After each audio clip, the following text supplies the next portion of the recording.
자, 이번 시간에 통일정부 수립에 대해서 조금 이야기를 해줄게요. 어, 미참 미소공동위원회가 사실상 이제 무기한 휴회가 되고 또 이제 신탁 통치에 대한 좌우 대립이 격화되고 그런 와중에 이제 북한의 실질적인 단독 정부 수립, 그러니까 북한 나름대로의 정부 수립을 준비하고 있었어요. 사실 이 사실을 이제 이승만 대통령도 이때는 알았던 것 같고, 그래서 4월 6일 46년 6월에 이승만 대통령이 남한만의 단독 정부 수립을 주장하게 됩니다. 실제로 북한이 단독 정부 수립을 하고 있었다고 하더라도 우리가 먼저 이것을 말로 꺼내는 게 옳았느냐, 맞느냐 하는 부분들에 대해서는 충분히 고민할 지점이 있어요. 자, 이렇게 되니까 진짜 분단이 될 것 같은가요? 정말 분단이 될 것 같은가요? 그러니까 지금까지 누구나 이런 생각을 했죠. 우리는 통일된 조국을 바랬지 분단된 조국을 바라진 않았던 거죠. 그러니까 우리 통일 정국을 만들어야 된다. 통일이라는 표현도 사실 분단이라는 표현이 나왔기 때문에 나온 표현인데, 그래서 좌우합작 운동을 하게 되는 거죠. 여운형 쌤과 김규식 쌤 중심으로 이제 중도파 중심으로 하게 되고요. 자학합작위원회를 결성합니다. 그리고 요건 미군정이 도와줘요. 요거는 1차 미소공동위원회에서의 미국의 그 포지션, 그러니까 그 위치 때문에 그렇다고 했죠. 그래서 남조선 과도입법의회 같은 것들을 구성해서 미군정이 실제로 좌우합작 운동을 지원하고 이걸 통해서 자신들의 지지하는 세력을 키우고자 노력했습니다. 이들의 주장은 미소공동위원회 빨리 열어라. 이게 미소공동위원회 빨리 열어라는 얘기가 뭡니까? 빨리 정부 수립해달라. 물론 여기서 정부 수립은 뭐겠어요? 통일정부 수립이겠죠. 그리고 독립국가 건설을 촉구하게 됩니다. 그래서 중요한 게 좌우합작 7원칙이죠. 사실 이제 해방 전에 이제 독립운동가들끼리 합의된 게 한 세 가지가 있어요. 첫 번째는 당연히 민주적 정부 수립이었죠.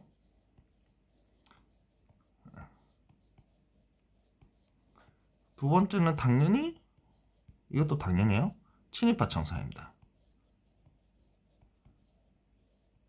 세 번째는 토지개혁이요. 자합적 7원칙도 여기 들어가는데, 임시정부 수립을 하는데, 정부 수립을 하는데 어떤 정부? 통일 임시정부를 수립해야 되죠. 그 다음에 친일파 청산을 합니다. 자, 근데 이 토지개혁이 이게 디테일한 문제에서 좀 달라요. 좌익과 우익에. 좌우합작위원회에서 뭘 얘기했냐? 몰수, 유산 매입을 통해서 토지를 회수한 후에 농민들에게 무상분배를 하자. 그럼 몰수해서 무상분배하는 건 문제가 없는데 유상 매입을 해서 무상으로 나누어지게 되면 국가가 처음 시작부터 뭐 하게 됩니까? 빚을 지게 되죠. 그런 문제가 있어요. 그래서 이제 좌익은 사회주의죠. 사회주의 좌익은 몰수를 해서 무상분배하자는 거였거든요. 그러니까 왜 유상으로 매입을 하냐라고 반대를 한 거고, 우익은 유상 매입, 유상 분배였어요. 시작할 때부터 국가가 빚을 지게 되면 부담스럽다 이 얘기죠. 어쨌든 이 중간쯤 어딘가에서 지금 좌우합작 운동이 이제 토지개혁 방안을 내세운 건데, 이제 여기에 대해서 좌우익이 이제 둘 다 비난을 하게 되는데, 김구 선생님하고 미군정은 요 7원칙에 대해서는 지지를 하게 됩니다. 김구생과 이승만 또는 박헌영 등은 좌우합작 주요 인물들은 불참하게 됩니다. 그렇다고 해서 이제 임시정부에 같이 있었던 김규식 쌤이 좌우합작 운동을 참여한 거니까, 그렇죠. 근데 이때 김구 쌤은 사실은 이제 우리 이미 임시정부가 있다. 그러니까 해방 전부터 활동했던 대한민국 임시정부에게 권력 이양을 해달라 하는데 집중을 하고 있었던 거고, 이승만 대통령 같은 경우에 하고 박헌영은 좌익입니다. 박헌영은 좌익이요. 이제 주요 인사들 불참한 부분이 있고요. 이때부터 우리의 좀 아픈 역사인데 암살 정치가 굉장히 강화돼요. 영운형 쌤이 암살되고 트루먼 독트린이 발표가 되죠. 그러면서 사실상 좌우합작 운동은 중단되게 됩니다.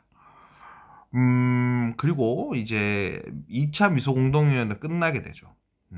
그러니까 통일정부 수립이 과연 가능한가?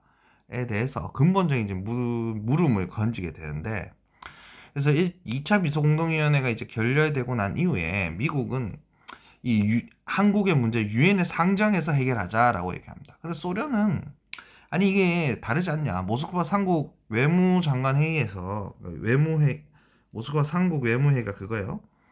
회의에서 그렇게 결정해놓고 이제 와서 이러면 어떡하냐?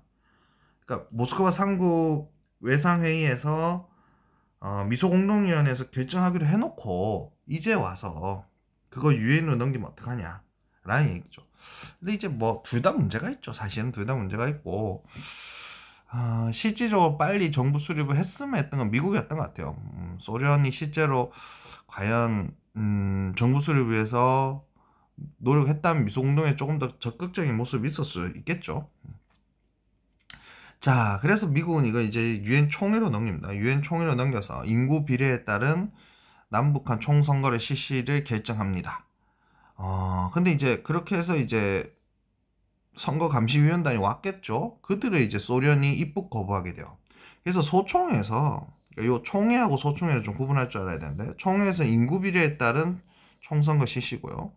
소총회는 선거 감시가 가능한 지역에서 우선 선거를 결정한다. 여러분, 그러니까 총회에서는 이런 개념 자체가 없는 거죠. 선거 감시가 가능한 지역. 그러니까 왜냐하면 총회는 아직 소련이 입국 거부하기 전이잖아요. 이런 개념이 없는 겁니다.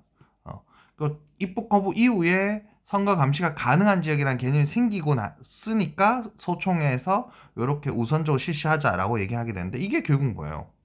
분단이죠. 그러니까 이거에 결정해서 실제적으로 선거가 실시가 되면 분단이 되는 거죠. 그게 나중에 이제 우리가 보는 우리나라 최초의 선거 50총선거가 되는 거죠. 자, 이렇게 되니까 이제 김구쌤도 이 본인은 빨리 권력 이양을 받아서 정권을 빨리 수립을 하고 싶었는데, 이게 이렇게 되니 실제로 분단이 될 것 같으니 김구쌤 그리고 좌우합작 운동에 참여했던 김규식 쌤과 함께 평양 방문을 하게 되고요.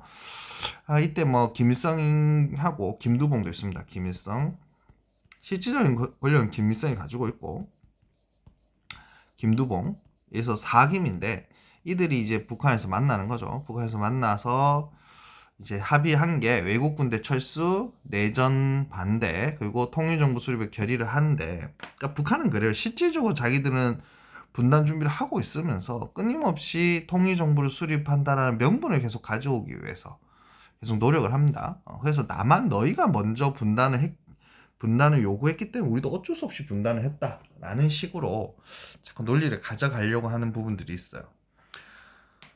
제주 4.3 같은 경우는 31년도 이제 3.1운동 기념대회가 47년도에 있는데, 이때 경찰총이 6명이 사망하는 사건이 발생합니다. 요걸 이제 빌미로 해서 관민 총파업이 발생을 하게 되고, 이걸 진압하는 과정에서 이제 서북청년단, 이 서북청년단이 누구냐 하면 이제 소련이 북한 지역을 장악해가는 과정 속에서 발생한 과정 속에서 이제 북한으로부터 핍박받아서 내려온 사람들이에요. 그러니까 당연히 북한에 대해서는 굉장히 어떻게 되겠어요? 굉장히 분노가 쌓이죠. 특히 공산주의자들의 핍박을 받아서 내려왔기 때문에 공산주의, 반공주의가 엄청 강한 사람들인데, 그 사람들한테 제주도는 반공주의자들밖에 없다. 그러니까 제주도는 공산주의자밖에 없다. 빨갱이밖에 없다. 이렇게 얘기 아니고 와서 엄청나게 이제 무자비하게 진압을 하겠죠. 그래서 미군적인 무자비한 진압이 되면서 제주도민과 미군정 간의 관계가 악화되게 되고, 여기에 단독 정부 수립까지 결정이 나는 거 아닙니까? 이제 유엔 소총에서 그렇게 되니까 단독 정부 수립 반대, 미군 철수를 주장하면서 좌익 세력들이 무장 봉기를 하게 되고, 이 좌익 세력과 군대 간의 충돌로 많은 민간인 희생자가 다수 발생했다는 거죠. 정확하게 이 사건이라고, 쌤은 사실 그래서 제주 4.3 사건이라는 표현도 별로 좋아하지 않아요. 그래서 제주 4.3이라는 표현을 했는데, 이 원인을 어떻게 분석해 나가냐가 앞으로 우리가 좀 더 봐야 할 부분이긴 합니다만은, 어쨌든 간 국가에 의해서 민간인 희생자가 발생한 건 사실이다. 요걸 좀 기억했으면 좋겠네요. 예, 오늘 여기까지 할게요.